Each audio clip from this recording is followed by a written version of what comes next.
What's good, CTers? It's your man CJ for Culturalist Theory. When we talk about early 2000s dominance, Murder Inc. records had the game in a chokehold. From chart-topping hits to award show moments, Irv Gotti and crew had a run that blended street and mainstream like few could. But once the feds came knocking and internal drama spilled out, the empire slowly started to crumble. Yo, big shout out to @Joshua Collins for the suggestion. Ask and you shall receive. And just like always, this list comes with love, nostalgia, and maybe a little controversy. But you know how we get down over here. Now before we dive in, be sure to check out our Raised to Be merch line. It includes tees and hoodies repping Cash Money, Rockefeller, G-Unit, and more labels on the way. And if you want even more exclusive content like album reaction videos, tap that Patreon link in the description while you're there. Alright, let's get to it. Where are they now? Murder Inc. Records. Black Child. Black Child might not have had the chart presence of some of his Murder Inc. peers, but his street-certified voice was crucial to the label's edge. Coming up from Queens, he was one of Irv Gotti's earliest signings and frequently held it down on posse cuts and mixtape freestyles. His gritty delivery paired perfectly with Ja Rule's melodic hooks, and you could always count on him to bring that unapologetic street energy, especially on joints like We Don't Give a and The Pledge. Black Child was always known for his loyalty, especially during the Murder Inc. vs. G-Unit beef. He famously got into a physical altercation with 50 in the Hit Factory studios before things eventually spilled on the wax. But when the label crumbled under federal pressure, Black Child's career momentum slowed down dramatically. In the years since, he's remained relatively low-key but never entirely left the mic. He's dropped a few independent projects over the years like Ghetto Gospel and popped up on occasional interviews or low-budget film work. While the mainstream may have moved on, he remains respected in New York circles for never switching sides and staying true to the team that gave him his shot. Cadillac Tah. Cadillac Tah always had the voice. That raspy Queens drawl made him stand out on any track, and during Murder Inc.'s run in the early 2000s, he was poised to be the label's next breakout after Ja Rule. Known for appearances on songs like The Pledge Remix and So Much Pain, Tah carried himself with that balance of ruggedness and mainstream potential. He was slated to drop his debut album Pop City Hustler, and while it was teased with singles and promo runs, the full-length project never officially saw the light of day. The federal investigations into Murder Inc., along with internal shakeups, played a big part in shelving the project and derailing what looked like a promising career. After the label's decline, Cadillac Tah mostly disappeared from the spotlight. He reemerged here and there with a few solo records and freestyles, but never regained industry traction. In interviews, he's acknowledged the missed opportunities and how the drama surrounding the label affected his focus. In more recent years, he stayed relatively quiet but continues to post sporadically online. There's no doubt he had the tools, voice, present, cosigns, but sometimes timing and circumstances do more damage than talent ever would. Vita. Vita was supposed to be the first lady of Murder Inc. before Ashanti came in and stole the spotlight. She got her first major look playing DMX's Girl in Belly, and that gritty street girl energy made her a perfect fit for Murder Inc.'s harder edge. You can hear it clearly on Down For You and Put It On Me, where she matched Ja Rule bar for bar, giving those tracks their balance of femininity and fire. Her debut album La Dolce Vita was shelved indefinitely, a decision that fans and even Vita herself have publicly laminated. Had the project dropped during the label's peak, there's no telling where her career could have gone. But as Ashanti's star rose and the feds zeroed in on the label, Vita's place in the mix got smaller and smaller. After leaving the spotlight, she dealt with personal struggles and focused on family. She made a bit of noise in 2021 when she reunited with Ja and Ashanti for the Versus battle against Fat Joe, reminding fans that she could still hold her own. These days, she's kept a relatively low profile but remains active on social media and occasionally drops freestyles or makes appearances. Vita was always more talented than her discography suggests, and her story is one of unfulfilled potential, not lack of skill. Charlie Baltimore. Charlie Baltimore brought an entirely different energy to Murder Inc. East Coast lyricism wrapped in fiery red hair and a no-nonsense persona. Before signing with Irv Gotti, she was famously linked to Biggie and had already built a reputation in the industry. With Murder Inc., she added even more edge to their roster, spitting heavy bars on tracks like Down Ass Bitch and The Diary. She was positioned to be the lyrical counterpart to Ja Rule and Ashanti's commercial success. Her long-awaited album, The Diary, had multiple delays and promo singles, but unfortunately the label's legal issues and in-house politics once again kept another project on the shelf. Despite the setbacks, Charlie kept grinding.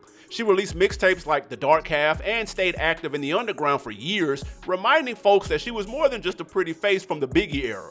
In interviews, she's spoken candidly about the industry's double standards for female MCs and how she often got overlooked despite her lyrical ability. In recent years, she's remained fairly under the radar but hasn't fully retired. Her name still carries weight, especially among hip-hop heads who remember how close she was to becoming a household name. Oh, and here's a little trivia for the real ones. Do you know what movie inspired her rap name? Drop it in the comments if you do. Lloyd Polite Jr. came up through the Inc. records with that silky voice and R&B smoothness. After starting out in a boy band In Tune, he signed solo in '03 and had early success with songs like Southside, Street Love, and Get It Shawty, songs that had clubs, radio, and hearts singing. While his earlier albums charted high, singles from later projects started to cool off a bit. He bounced labels, had gaps in between albums, and dealt with personal ups and downs. In 2016, he dropped True, his first independent album, which showed some refreshed energy but didn't reach the heights of his major label era. Now, Lloyd still clocks in when nostalgia calls, touring on R&B packages, dipping into features, staying active on social media. He's also made personal moves, shaving off his signature long hair to support his aunt during her cancer battle, which got respect from longtime fans. He may not be dominating the charts, but Lloyd remains one of those voices folks go back to when they want honest, just feeling good type of music. Ashanti. Ashanti's ascent as Murder Inc.'s breakout queen is well known. Her self-titled debut in 2002, Chapter 2, Concrete Rose, all of them gold and platinum plaques, and songs that cemented her as more than just a featured voice. She was a feature folks were waiting for. Over time, label shifts, changes in R&B sound, and competition slowed things down. She dropped Braveheart in 2014, and then the noise tapered off until recent years. In late 2023, Ashanti and Nelly quietly got married in St. Louis, reconnecting their romance after breaking up for nearly a decade. They officially confirmed in 2024 when she announced her pregnancy. Musically, Ashanti has stayed involved, performances, features, even reality TV with Nelly and Ashanti We Belong Together. But it's her personal evolution that's capturing attention now too. Motherhood, family, legacy. She's showing you that you can grow, still shine, and still have chapters left to write. Remember those albums that changed everything? The ones you played on repeat? The soundtracks of your story. Now, they're not just memories, they're wearable. 8 classic albums pressed into every hoodie and tee. For the ones who grew up on that real hip-hop and the ones who are still catching up, this is more than merch, it's a tribute. Wear what raised you. Available now at shop.culturalisttheory.com.